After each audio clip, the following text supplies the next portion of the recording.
Unlock worlds with page-to-ear audiobooks. Join the 5.3% subscribed minds and dive into limitless stories. Don't miss out, hit subscribe now. Chapter 6. Winston was writing in his diary. It was 3 years ago. It was on a dark evening, in Anaro side street near one of the big railway stations. She was standing near a doorway in the wall, under a street lamp that hardly gave any light. She had a young face, painted very thick. It was really the paint that appealed to me, the whiteness of it, like a mask, and the bright red lips. Party women never paint their faces. There was nobody else in the street, and no telescreens. She said $2. For the moment it was too difficult to go on. He shut his eyes and pressed his fingers against them, trying to squeeze out the vision that kept recurring. He had an almost overwhelming temptation to shout a string of filthy words at the top of his voice. Or to bang his head against the wall, to kick over the table, and hurl the inkpot through the window, to do any violent or noisy or painful thing that might black out the memory that was tormenting him. Your worst enemy, he reflected, was your own nervous system. At any moment the tension inside you was liable to translate itself into some visible symptom. He thought of a man whom he had passed in the street a few weeks back, a quite ordinary-looking man, a party member, aged 35 to 40, tallish and thin, carrying a briefcase. They were a few meters apart when the left side of the man's face was suddenly contorted by a sort of spasm. It happened again just as they were passing one another. It was only a twitch, a quiver, rapid as the clicking of a camera shutter but obviously habitual. He remembered thinking at the time, that poor devil is done for. And what was frightening was that the action was quite possibly unconscious. The most deadly danger of all was talking in your sleep. There was no way of guarding against that, so far as he could see that he drew his breath and went on writing. I went with her through the doorway and across a backyard into a basement kitchen. There was a bed against the wall and a lamp on the table, turned down very low. His teeth were set on edge. He would have liked to spit, simultaneously with the woman in the basement kitchen. He thought of Catherine, his wife. Winston was married, had been married, at any rate, probably he still was married, so far as he knew his wife was not dead. He seemed to breathe again the warm stuffy odor of the basement kitchen, an odor compounded of bugs and dirty clothes and villainous cheap scent, but nevertheless alluring, because no woman of the party ever used scent, or could be imagined as doing so. Only the proles used scent. In his mind the smell of it was inextricably mixed up with fornication. When he had gone with that woman it had been his first lapse in 2 years or thereabouts. Consorting with prostitutes was forbidden, of course, but it was one of those rules that you could occasionally nerve yourself to break.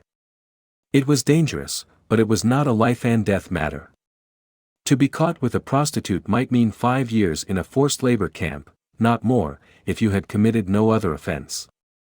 And it was easy enough, provided that you could avoid being caught in the act. The poorer quarters swarmed with women who were ready to sell themselves.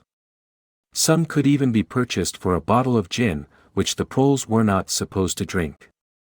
Tacitly the party was even inclined to encourage prostitution, as an outlet for instincts which could not be altogether suppressed. Mere debauchery did not matter very much, so long as it was furtive and joyless and only involved the women of a submerged and despised class. The unforgivable crime was promiscuity between party members.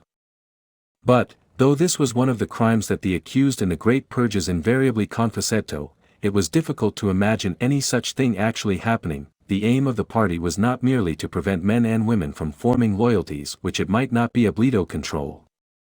Its real, undeclared purpose was to remove all pleasure from the sexual act. Not love so much as eroticism was the enemy. Inside marriage as well as outside it, all marriages between party members had to be approved by a committee appointed for the purpose. And, though the principle was never clearly stated, permission was always refused if the couple concerned gave the impression of being physically attracted to one another. The only recognized purpose of marriage was to beget children for the service of the party. Sexual intercourse was to be looked on as a slightly disgusting minor operation, like having an enema. This again was never put into plain words, but in an indirect way it was rubbed into every party member from childhood onwards. There were even organizations such as the Junior Anti-Sex League, which advocated complete celibacy for both sexes. All children were to be begotten by artificial insemination, artsem, it was called in newspeak, and brought up in public institutions. This, Winston was aware, was not meant altogether seriously, but somehow it fitted in with the general ideology of the party. The party was trying to kill the sex instinct, or, if it could not be killed, then to distort it and dirty it. He did not know why this was so, but it seemed natural that it should be so. And as far as the women were concerned, the party's efforts were largely successful. He thought again of Catherine. It must be 9, 10, nearly 11 years since they had parted. It was curious how seldom he thought of her. For days at a time he was capable of forgetting that he had ever been married. They had only been together for about 15 months. The party did not permit divorce, but it rather encouraged separation in cases where there were no children. Catherine was a tall, fair-haired girl, very straight, with splendid movements. She had a bold, aquiline face, a face that one might have called noble until one discovered that there was as nearly as possible nothing behind it. Very early in her married life he had decided, though perhaps it was only that he knew her more intimately than he knew most people, that she had without exception the most stupid, vulgar, empty mind that he had ever encountered. She had not a thought in her head that was not a slogan, and there was no imbecility, absolutely none that she was not capable of swallowing if the party handed it out to her. The human soundtrack, he nicknamed her in his own mind. Yeath could have endured living with her if it had not been for just one thing, as soon as he touched her she seemed to wince and stiffen. To embrace her was like embracing a jointed wooden image. And what was strange was that even when she was clasping him against her he had the feeling that she was simultaneously pushing him away with all her strength. The rigidity of her muscles managed to convey that impression. She would lie there with shut eyes, neither resisting nor cooperating but submitting. It was extraordinarily embarrassing, and, after a while, horrible. But even then, could have borne living with her if it had been agreed that they should remain celibate. But curiously enough it was Catherine who refused this. They must, she said, produce a child if they could. So the performance continued to happen, once a week quite regularly, whenever it was not impossible. She even used to remind him of it in the morning, as something which had to be done that evening and which must not be forgotten.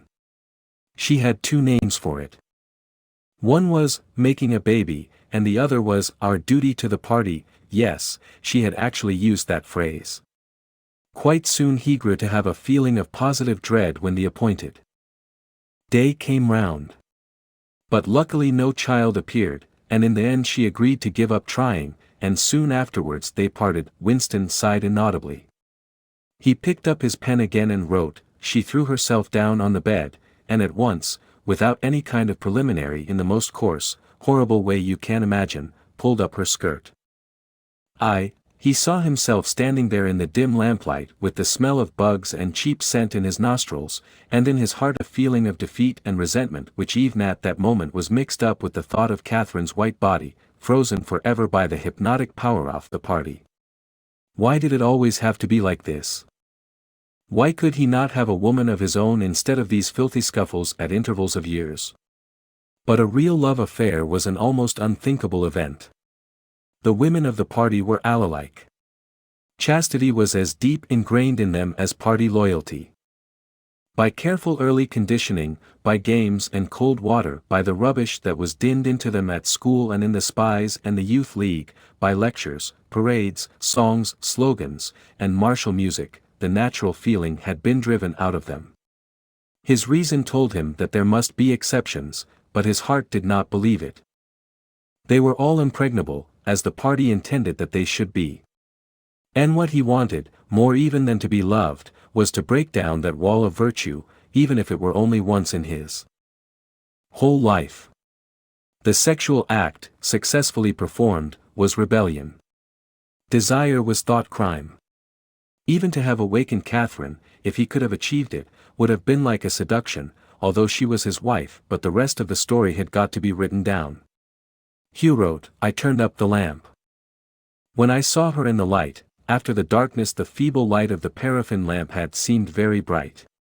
For the first time he could see the woman properly. He had taken a step towards her and then halted, full of lust and terror. He was painfully conscious of the risk he had taken in coming here. It was perfectly possible that the patrols would catch him on the way out, for that matter they might be waiting outside the door at this moment. If he went away without even doing what he had come here to do, it had got to be written down, it had got to be confessed. What he had suddenly seen in the lamplight was that the woman was old. The paint was plastered so thick on her face that it looked as though it might crack like a cardboard mask. There were streaks of white in her hair, but the truly dreadful detail was that her mouth had fallen a little open, revealing nothing except a cavernous blackness. She had no teeth at all. He wrote hurriedly, in scrabbling handwriting, when I saw her in the light she was quite an old woman, 50 years old at least.